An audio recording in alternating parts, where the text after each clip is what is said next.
A black woman walked into a diner and saw the waitress wearing a necklace exactly like her late mother's.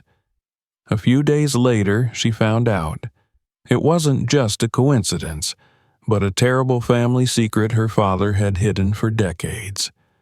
What would you do in her shoes? Subscribe and write in the comments where you're watching us from. The plane touched down in the late afternoon, casting long shadows over the tarmac as the sun dipped low behind the western hills. A warm haze lingered in the sky, tinged with the golden glow of early autumn. A few scattered leaves danced across the sidewalk outside the terminal as Elisa Moore stepped onto the curb, her designer heels clicking softly against the concrete. She adjusted the strap of her leather bag, glanced at the sleepy skyline of Riverton in the distance, and felt the familiar tightening in her chest.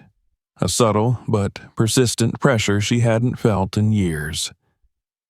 Riverton hadn't changed much, not in the ways that mattered. The signs were still crooked over rusted storefronts.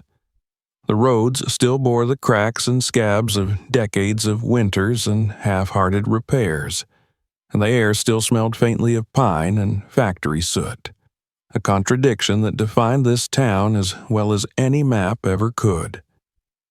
Elisa slid into the back seat of a waiting rental car and directed the driver toward Main Street, where her meeting was scheduled the next morning. She'd booked a room at a small bed and breakfast on the edge of town, the kind of place with embroidered pillowcases and lavender soap, because chain hotels didn't exist here, and because anything closer to luxury might draw too many eyes in a town that didn't forget faces. She hadn't been back in nearly 20 years. Growing up, she'd promised herself she never would. She'd left Riverton with a scholarship, a suitcase, and a fire in her heart that wouldn't allow her to settle for what this town had to offer. But time had a way of pulling at even the most tightly knotted threads. Her organization, Elevate Futures, had begun funding educational outreach in smaller rural towns, and Riverton had come up in a conversation with a donor. A visit was suggested, then scheduled. Now, here she was, driving past the street where she used to ride her bike, past the old train yard where kids carved their names into wood with pocket knives, past the church where she once sang in the children's choir until her mother fell too ill to attend. The house she grew up in still stood on Gable Street, though she didn't drive by. Not yet. That ghost would wait. For now, she settled into her room at the B&B, unpacked just enough to stay civilized, and then, on a whim she didn't fully understand, decided to get dinner at the old diner on Main, the one with the flickering neon sign that used to buzz like a wasp nest on hot summer nights. Mara's Diner. Still there, still leaning slightly to one side, still held together, it seemed, more by memory than by structure. She stepped inside, the bell over the door chiming the way it always had, the scent of grease, coffee, and lemon cleaner wrapping around her like a blanket. A few regulars looked up, gave her a polite nod, then returned to their burgers and conversations. The booths were smaller than she remembered, or maybe she had just grown into someone who took up more space. Elisa chose a corner seat by the window, the same booth her mother used to like, and set down her bag. The waitress approached a minute later, a woman in her early 30s, light skin, freckles, auburn hair pulled back into a messy ponytail, a weary grace in her step. She wore a name tag that read Lily and held a notepad with a practiced grip. "Coffee?" she asked with a soft smile, one that didn't quite reach her eyes. "Sure," Elisa replied, glancing at the menu, though she already knew what she wanted. The same as always, grilled cheese and tomato soup. As Lily turned to fetch the coffee, something caught Elisa's eye.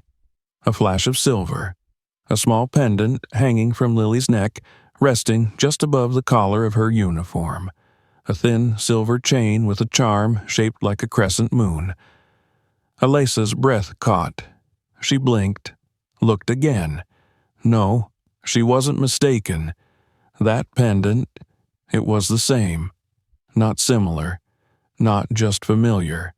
The exact same as the one her mother used to wear every day of her life until the cancer made her too thin to carry anything but pain. Alesa had kept that pendant in a box with her mother's keepsakes, wrapped in tissue paper, untouched. Her mother had told her it was unique, custom-made, a gift from someone long ago, never named, never explained. "It's one of a kind," she'd said. "Like you." So how the hell was this waitress wearing the same one? When Lily returned with the coffee, Alesa couldn't stop herself. "That's a beautiful necklace," she said, her voice too casual to be real. Lily glanced down, then touched it absently, her fingers brushing the curve of the crescent. "Thanks, it was my mom's." Alesa's heart stumbled. She tried to mask her reaction with a sip of coffee. "Your mom? She from around here?" Lily nodded. Passed a few years ago. She grew up here, worked here too, actually, in this diner." Alesa stared at her.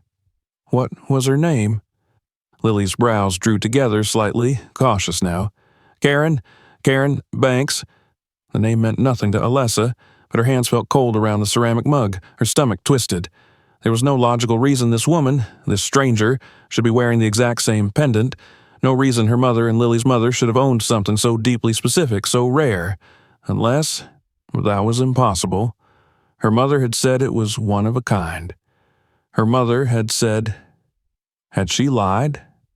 Alesa forced herself to smile, ordered her food, and made polite conversation. But her mind had drifted far from the booth. She ate in silence, her eyes flicking back to the pendant every few minutes like it might suddenly offer an explanation. After she paid and stepped outside, the sky now darkened into velvet, she stood on the sidewalk and stared at the glowing sign overhead. Mara's. Still flickering. Still holding secrets. Back at the B&B, she opened her travel bag, reached into the interior pocket, and pulled out a leather folder. Inside was a digital photo album on her tablet. She scrolled quickly until she found it, a scan of an old Polaroid. Her mother, smiling on the back porch, sun-drenched and happy. Around her neck hung the crescent moon pendant. She zoomed in, compared it to what she had seen that night. Identical. She sat back, her fingers curled around the edge of the tablet. This wasn't coincidence. Something was buried here, beneath layers of time, of silence, of decisions never spoken aloud. And Alesa had never been one to ignore a question once it lodged in her mind. Her entire career was built on uncovering truths, fighting for what was right, and dismantling systems designed to keep people in the dark.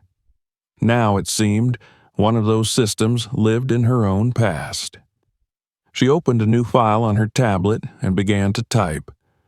Lily, waitress at Mara's. Pendant, crescent moon, same as Mom's. Mother, =, Karen Banks. She paused, added another line, ask Dad. The thought made her grimace. Her father, Martin Moore, had once been the most respected man in Riverton. A lawyer with a reputation for order, for restraint, for being almost cold in his precision. They had spoken little since she moved to New York. He hadn't attended her nonprofit's launch, hadn't met his grandson, hadn't answered the letter she wrote him last spring, trying to rebuild some sliver of connection. But if anyone knew where the pendant came from, it was him. And Alesa wasn't about to let this go. She looked again at the photo of her mother, her smile like warm honey in the sun. A woman who had loved deeply and spoken little of her past. A woman who carried secrets behind her eyes. A woman who had always said, some truths don't need telling. But Elisa no longer believed that. Some truths needed screaming. She turned off the tablet, slid it back into the folder, and stood at the window. Below, the sleepy streets of Riverton breathed quietly in the dark. She didn't know what she was chasing yet, only that it had started with a crescent moon, and that it would end with the truth. The next morning arrived with a dull gray sky, the kind that cast everything in an even light, making colors seem washed out and the world appear suspended in a kind of quiet. Elisa awoke earlier than she'd planned, her mind having refused rest after the encounter at the diner. She had slept only in brief stretches, the image of the pendant replaying in her mind each time her eyes fluttered closed. Even her dreams had been filled with silver moons, her mother's voice echoing in fragments she couldn't hold on to upon waking. She sat at the edge of the bed in her cotton robe, her hands clasped tightly around a steaming cup of coffee provided by the bed and breakfast owner, who had offered it cheerfully with a suggestion for a local bakery. But Elisa wasn't hungry. The cup warmed her fingers, but did little for the chill in her stomach. She opened her tablet again, pulled up the photo of her mother, and stared at the pendant. There was no doubt left in her mind. The design was too distinct. Slender crescent, a subtle swirl engraved along the edge, almost invisible unless the light struck it just right. It was not the kind of thing one stumbled upon in a jewelry store window or picked up at a flea market. She remembered the way her mother used to touch it absently when she was lost in thought, how she had clutched it tightly the night she had first told Elisa about her illness. That pendant had been sacred, a symbol of something unspoken. And now it was resurfacing on a stranger's neck like a ghost refusing to be buried. Elisa dressed quickly, choosing a simple navy blouse and charcoal slacks that made her look professional without standing out too much in a town where new faces were noticed. Her hair was pulled into a low bun, neat and efficient. She tucked her tablet into her bag, along with a notebook she'd begun using for notes and observations. Before she left, she slipped on her mother's old ring, a habit she kept only for important meetings or moments that felt like a turning point. Today felt like both. The diner was quieter that morning, only a few customers scattered across booths and bar stools. Lily wasn't on shift, but the woman behind the counter, older, grayer, with a deep smoker's voice, recognized Elisa from the night before and greeted her with a polite nod. Elisa ordered a coffee and sat at the same booth, her fingers idly tracing the seam in the vinyl as she debated her next move. She could do this logically, like she approached everything in her work. Break it into parts. Start with Lily, find out more about her mother, their history. Then check public records, obituaries, anything that might reveal a connection. But she knew that wouldn't be enough. If there was a connection, and she was more certain now than ever that there was, she would need more than records. She would need truth. And truth in Riverton often lived behind closed doors and between the lines of polite silence. After her coffee, she drove to the town library, a brick building that smelled like dust and yellowed paper. The librarian, a thin woman with kind eyes, was more than happy to help Elisa when she explained she was researching for a historical piece on Riverton residents from the 70s and 80s. It was a partial truth, and it got her access to the old town directories and newspaper archives. She found Karen Banks listed in several annuals, her mother, not Lily's, though the distinction had blurred since last night. Karen had worked as a waitress at Mara's for several years, but had also taken night shifts at the hospital as a janitor. There were no photos, but one clipping included a quote from Karen about a local fundraiser. Her words were brief, but the tone, soft, careful, hopeful, seemed to match the woman Elisa had imagined in her mind. Karen had died in 2016. The obituary was short, naming her only surviving daughter, Lily Banks. Elisa wrote it all down. She needed more, though. She needed to know if Karen and her mother had ever crossed paths. Their names had never come up together, at least not that she remembered. But Riverton was a small place. Lives brushed up against each other more than people realized. She copied the obituary, closed the file, and thanked the librarian before stepping outside into the crisp wind. It was time to speak to someone who might have real answers. Martin Moore lived in a residential care facility just outside of Riverton, a quiet place with trimmed hedges and sterile white halls. Elisa had not visited him in 5 years. Their last conversation had ended in argument, as so many of theirs had. She remembered the way his jaw clenched when he felt cornered, the way he always avoided eye contact when the subject turned to the past.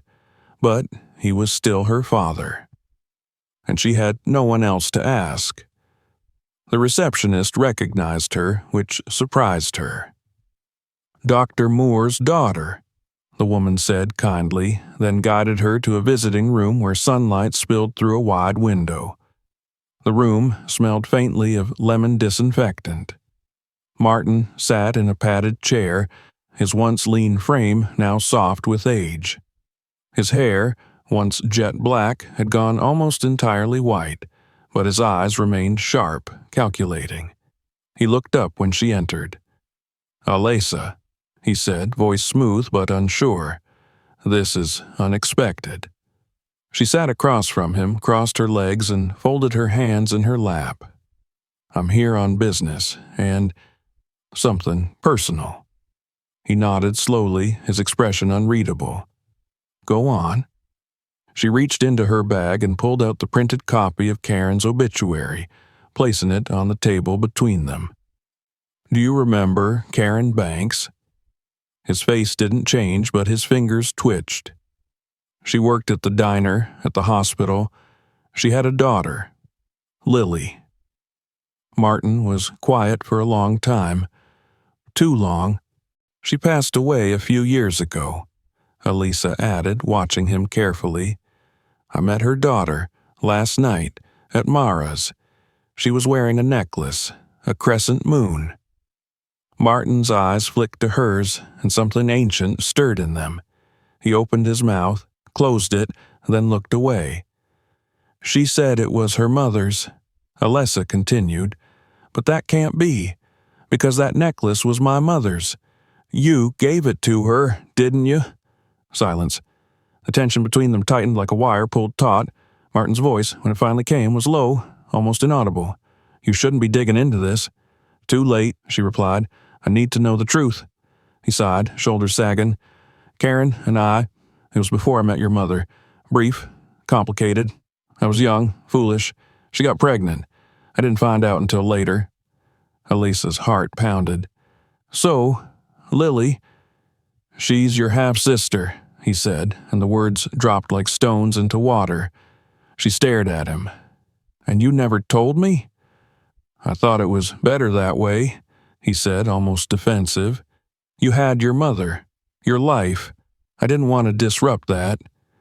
You let me grow up without knowing I had family." "You had family," he snapped, then caught himself. "I'm sorry. I thought it was the right thing. Karen didn't want me involved. At least, that's what I told myself." Elisa stood, her emotions burning behind her eyes. "You lied. To her. To me. All these years." He didn't deny it. She walked to the door, paused with her hand on the frame. "I'm going to talk to Lily. She deserves to know, and if you have any decency left, you'll write her a letter. Not to fix it, because you can't, but because she should hear something from you before it's too late." He didn't answer. She left without looking back. The sky had begun to darken again, clouds rolling in from the west. As she drove back toward town, Alesa felt the heavy shift inside her. Not anger, not yet, but betrayal. Disorientation. The world she thought she knew had cracked open, and the woman she had met in a diner with freckles and tired eyes was her sister. It couldn't be a coincidence. It was blood. It was history. And it was only the beginning. The days following her visit to her father passed with an eerie weight to them. Alesa moved through Riverton with a kind of deliberate stillness, as though every footstep might awaken some dormant truth she had not yet uncovered. The town, with its cracked sidewalks and lingering October chill, became a maze of memories and questions, every turn revealing a layer she had never thought to peel back. She had come here expecting a routine visit, a few meetings, perhaps even a sentimental drive past her childhood home. Instead, she found herself drowning in revelation, the surface of her life ruptured by something so personal and so improbable it left her sleepless and unsettled. Her mother had always been a woman of few words when it came to her past. Alesa had never pressed too hard. In their modest apartment on Gable Street, there had always been more pressing matters: doctor's visits, bills, the slow and brutal encroachment of illness. Her mother's final years had been spent in quiet dignity, and Alesa had honored that silence. But now that silence had become a wall, and behind that wall lived another life, another family, another sister. She hadn't gone back to the diner immediately. She'd driven past it more than once, hand tightening on the steering wheel, heart knocking against her ribs each time the flickering neon sign came into view. But she hadn't stopped. She wasn't ready. Not until she understood what she was going to say. Not until she was certain that what she believed was true. Her father's words echoed in her ears. Brief, complicated, young, foolish. That was how he described his relationship with Karen Banks, as though it were some harmless mistake tucked away in a forgotten drawer. But Lily wasn't a mistake. She was real, breathing, living. And so, Alesa had spent her time gathering facts. The private investigator she used for her foundation's due diligence projects, Elena Grant, a woman with sharp instincts and a reputation for finding the things people buried deep, had answered her call without hesitation. By the time Alesa finished her first cup of coffee the following morning, Elena had already started digging. It wasn't long before the pieces began to fall into place. Karen Banks had indeed worked for Martin Moore as a part-time assistant at his firm in the early 80s, handling filing, scheduling, and errands. She'd left the position abruptly in late 1983, shortly after giving birth to her daughter. No father was listed on the birth certificate. Local records showed she'd never married. She raised Lily alone, working 2 jobs, sometimes 3. There were no legal ties to Martin Moore. No acknowledgement, no support payments, no letters, nothing. Just the pendant. Just the silence. Elena also unearthed an old postcard, never sent, found among Karen's donated belongings at the local thrift center after her death. On it was a photograph of Riverton's town square, and on the back, in faded blue ink, a short message written in a careful script. "She's beautiful. I named her Lily. I hope you're proud wherever you are." Alesa stared at the image, at the small, neat handwriting. The card was dated February 1984. The truth was no longer hidden. It was undeniable, and it was time to face it. That evening, just as the sun dipped low and painted the horizon in deep amber hues, Alesa returned to the diner. The bell over the door rang again, familiar now, less jarring. A few patrons were scattered around, quiet as always. Lily was behind the counter, wiping it down with a cloth, her sleeves rolled up, her hair tied back, a pencil tucked behind one ear. She looked tired but composed, the kind of composure born of repetition and necessity. Elisa stepped forward. Lily looked up and blinked, recognition blooming in her eyes. "You again," she said, offering a polite, if slightly puzzled smile. "Back for the soup?" Elisa managed a small nod. "Can we talk? In private?" Lily glanced around, then nodded. "End of shifts in 10. Can you wait?" Elisa took her old booth, ordered coffee, and sat in silence. She barely noticed the cup when it came. Her eyes followed Lily's every movement. Her grace, her rhythm, the way she offered comfort to a tired couple, the way she handled a rude customer with practiced patience. Elisa saw herself there, in the steadiness, in the exhaustion tucked behind a professional face. When the shift ended, Lily joined her in the booth, untying her apron and folding it beside her. "What's this about?" she asked, wary now, the warmth fading. Elisa took a breath. "I need to talk to you about the necklace." Lily's hand rose instinctively to her collar. "What about it?" Elisa reached into her bag and pulled out the photo again, the one of her mother on the porch, the crescent moon pendant gleaming in the sun. "This was my mother," she said. "She wore that necklace every day until she died." Lily leaned closer, studying the image. Her eyes narrowed. "Looks like mine," she said cautiously, "but that doesn't mean anything." "It's not a coincidence," Elisa said. "I thought it might be at first, but it's not. That necklace wasn't store-bought. It was made, one of a kind. My father gave it to my mother, and he gave another one to yours."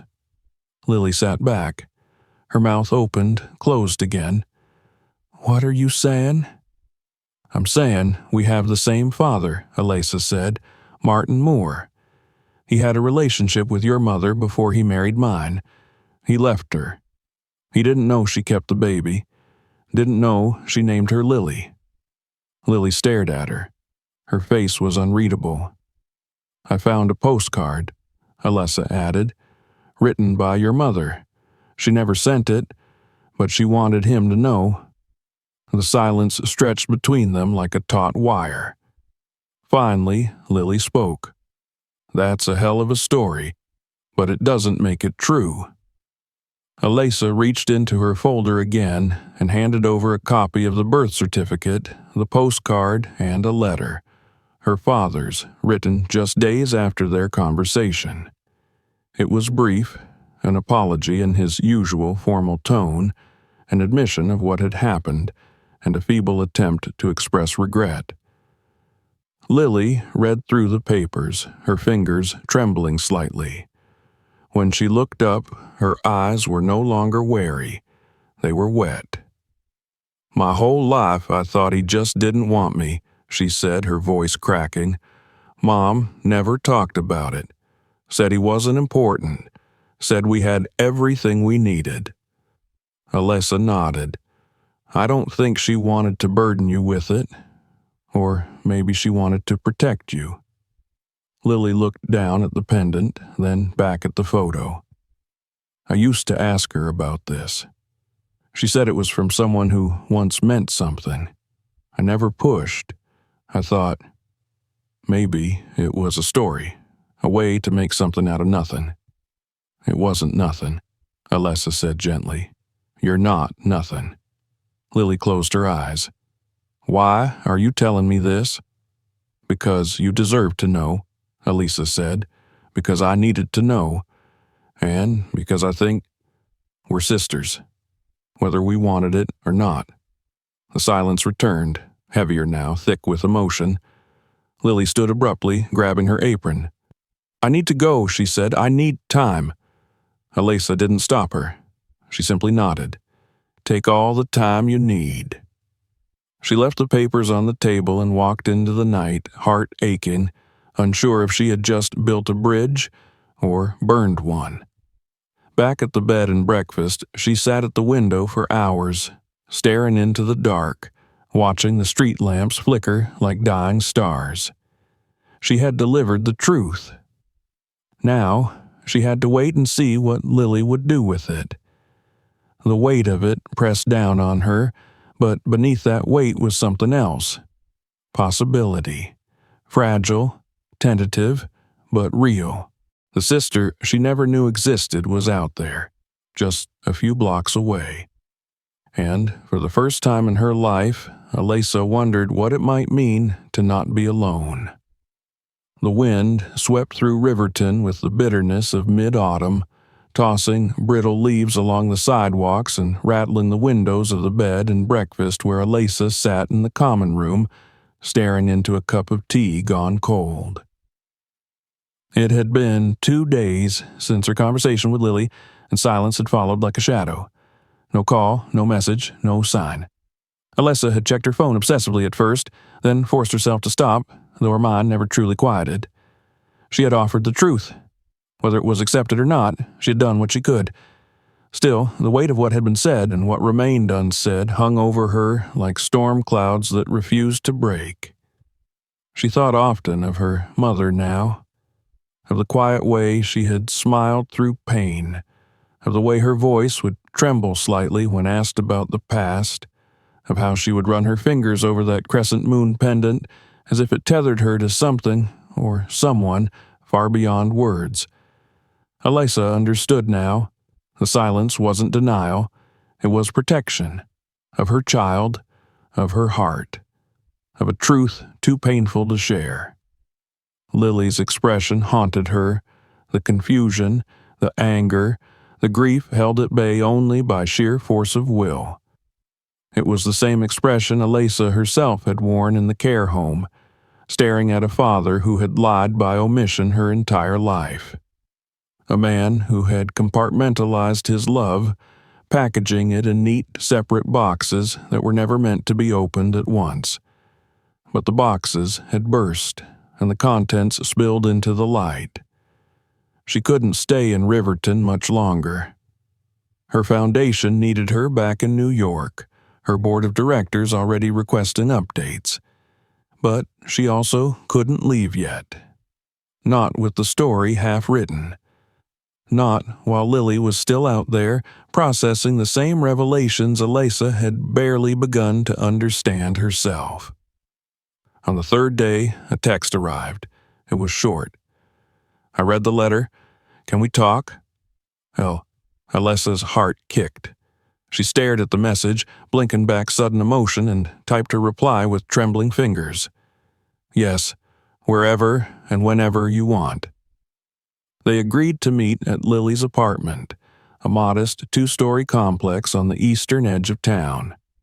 The building was old but well-maintained, the paint chipped in some places, but the steps swept clean. Lily answered the door in jeans and a sweatshirt, her hair loose for the first time since Alisa had seen her. Her face looked tired, but her eyes were clear, determined. "Come in," she said quietly. The apartment was small and tidy, toys scattered in a corner and a backpack half zipped on the couch. Alisa's eyes drifted to a photograph on the mantel. Lily and a boy with sandy curls and a wide grin. He looked about 7 or 8. Lily followed her gaze. "That's Jamie," she said, "my son. He's at school." Alisa nodded. "He looks like you." "People say that." Lily crossed her arms, then gestured toward the kitchen table. "Want something? Coffee? Tea?" "I'm fine," Alisa said, taking a seat. They sat in silence for a moment. Outside, a dog barked in the distance. A car rolled past, ordinary sounds that somehow felt surreal in the tension of that room. "I was angry," Lily said at last. "Still am, but not at you." "I understand." "My mom, she didn't deserve that," Lily said, voice tightening. "She raised me alone, worked herself sick, and all that time he was right here, living his perfect life, being someone's father." "He wasn't perfect," Alisa said, "not by a long shot. But you had him. Birthdays, holidays, a last name that people respected. I had a name, yes, but love?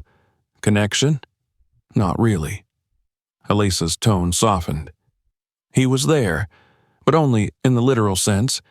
He kept everything else locked away. Lily's eyes filled, though she blinked quickly and looked away. He didn't even try to find out if I existed. He says he didn't know, Elisa replied, though her voice held doubt. Lily gave a humorless laugh. Mothers always know. Fathers, they choose. Elisa looked down. He wrote the letter. That's not enough, I know, but maybe it's a start. Maybe, Lily said. They sat quietly for a long time. Eventually, Lily rose and opened a drawer, pulling out a small box. She placed it on the table and pushed it toward Elisa. I found this in my mom's things after she passed, she said. I didn't know what to do with it until now. Elisa opened the box. Inside were photos, a dried flower pressed in a book, and a folded letter. She picked up the letter first. The paper was worn, the ink faded, but the words were legible. To my daughter Lily, for your 18th birthday. I never told you the full story. I thought I was protecting you. But maybe I was just scared. Scared you'd see the truth and hate me for it. Your father wasn't a bad man. He was just weak. He chose the easy road. I forgave him long ago, not because he deserved it, but because I didn't want that pain to poison our life. You were my joy, my reason. This pendant, it was a promise once, not from him, from me. A promise that you would never be less than loved. Live bravely, my girl. Love always. Mama Lisa read the letter twice before folding it gently and setting it back in the box. She was a good mother, she said. She was everything, Lily replied, her voice thick. And now I'm supposed to figure out what to do with this, with you, with him. You don't have to figure it out all at once, Elisa said. I don't expect anything. I just wanted you to know you weren't alone. Lily looked at her for a long moment. Then, slowly, she nodded. Do you think he'd meet me? She asked. Elisa was surprised. You want to see him? I don't know, Lily said. Part of me does. Part of me wants to scream in his face. But Jamie deserves to know where he comes from. I can ask. Elisa did more than ask. The next morning, she drove back to the care home and sat across from her father again. He looked older than before, the lines around his eyes deeper, his shoulders more stooped. But when she told him Lily wanted to meet, something lit behind his eyes. Hope, maybe, or fear, or both. She doesn't owe me anything, he said. No, she doesn't, Elisa replied, but you owe her the truth. He nodded slowly. Then I'll tell it. The meeting was scheduled for the following afternoon. Elisa picked Lily up, and they drove together in silence. When they arrived, Lily's hands were shaking. Elisa touched her arm gently. You don't have to go in. I want to. Martin sat in the same padded chair, wearing a sweater vest Elisa recognized from years ago. He looked up as they entered, and his eyes found Lily's immediately. There was no hesitation, no confusion. He knew her, not from memory, but from resemblance. Her mother's mouth, his own eyes. Hello, he said softly. Lily stood stiffly. I'm not here for closure or forgiveness. I wouldn't ask for it. I just want answers. Martin nodded. Then I'll give them. They talked, or rather Lily asked and Martin answered. He spoke of Karen, of the days when they were young, when the world felt simpler and selfishness felt like survival. He admitted his failings, his cowardice, the shame that had kept him from reaching out even when he learned the truth years later. I thought you were better off, he said, without me. You were wrong, Lily said. He didn't argue. Jamie joined them at the end of the visit. a quiet boy with curious eyes. He looked at Martin, then at Alesa, then at Lily, and seemed to sense something unspoken but important. "Are you my grandpa?" he asked bluntly. Martin's eyes filled. "Yes, I am." Jamie nodded once, then sat beside him and began to chatter about school. Lily watched, her arms crossed, her face unreadable, but she didn't stop him. And Alesa? She watched it all unfold with a heart that ached and healed in the same breath. The man who had been a stranger to them both was finally speaking. The sister she never knew was standing beside her. The past, once a wall, had become a window. It wasn't perfect. It never would be. But it was a beginning. And sometimes that was more than enough. It began to change slowly, like thaw creeping across frozen ground. Not with grand gestures or sweeping declarations, but with small, unspoken agreements. The first came when Lily didn't push Alesa away the morning after the meeting with Martin. The next came when she answered Alesa's call just 2 days later and asked if she could meet her for coffee. Alesa had arrived early, waiting at a booth near the window of a small cafe tucked behind Riverton Central Square, heart full of cautious hope.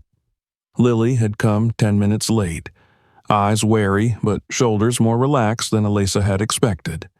They had talked, not about their father, not about the past, but about Jamie, about school, about work. It was awkward at first, yes, but real. Alesa had never been good at building relationships. Her career had taught her to navigate systems, not emotions. In boardrooms and hospitals, she was precise, articulate, dependable. But when it came to family, to the raw, unscripted space of human closeness, she often fumbled. Still, she found herself wanting to try, and Lily, for all her walls and weathered grief, seemed willing to let her. The weeks that followed moved with the peculiar rhythm of tentative rebuilding. Alesa extended her stay in Riverton longer than planned, postponing meetings back in New York, rescheduling donor calls, even as her assistant back in the city raised an eyebrow in concerned curiosity. But Alesa knew, deep in the marrow of her bones, that something here mattered more than anything her polished skyline could offer. This was her mother's town, her sister's town, her own, though she'd spent years denying it. She began spending time with Lily and Jamie in the small, manageable doses. Alesa had never been around children much, and Jamie, with his boundless curiosity and unfiltered honesty, was a revelation. He asked questions constantly: why leaves changed color, how airplanes stayed in the sky, whether Pluto was still a planet, and Alesa, who usually communicated in crisp statistics and results, found herself learning how to answer with patience instead of precision. One afternoon, she helped him build a volcano for his third-grade science fair. It erupted too early, the baking soda mixture bubbling over the kitchen table in a sudden white froth, and Jamie laughed so hard he nearly fell off his stool. Lily joined in the laughter, wiping the mess with one hand while snapping photos with the other. Alesa had stood there, momentarily stunned by how natural it all felt, how the ache that had lived quietly in her chest for years seemed to ease in that simple, imperfect moment. They didn't talk much about Martin in those first weeks. The visit had left Lily raw, and Alesa respected her silence. Martin, for his part, seemed content with whatever scraps of connection he was given. He didn't press, he didn't demand. When Lily brought Jamie to visit him again, this time with no prompting, Martin wept openly. He told Jamie stories of Riverton's past, about the old candy shop that once stood where the post office was now, about the 4th of July parade in '75, when it had rained so hard the float wheels sank into the mud. Jamie soaked it in, wide-eyed and hungry for history, as children often are. Lily remained guarded in those visits, watching with arms crossed and mouth drawn, but she stayed. That mattered. Alessa's time in Riverton stretched longer still. She found herself walking past her childhood home more often, sometimes pausing across the street, watching as strangers came and went. Once, she saw a little girl with pigtails ride her bike down the same cracked path she used to ride with her mother cheering from the porch. She didn't cry. Not then. But later, back in her room at the B&B, she held her mother's pendant and whispered a quiet apology.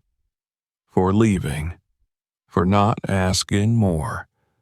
For not seeing the gaps in the story she'd been told. It was around that time that the idea of the community center began to form. It started with a conversation with Lily in the diner after closing. They were alone, sharing fries in the back booth, Jamie asleep in a makeshift pillow fort in the corner. Lily mentioned, offhand, how the kids in the neighborhood didn't have anywhere to go after school anymore.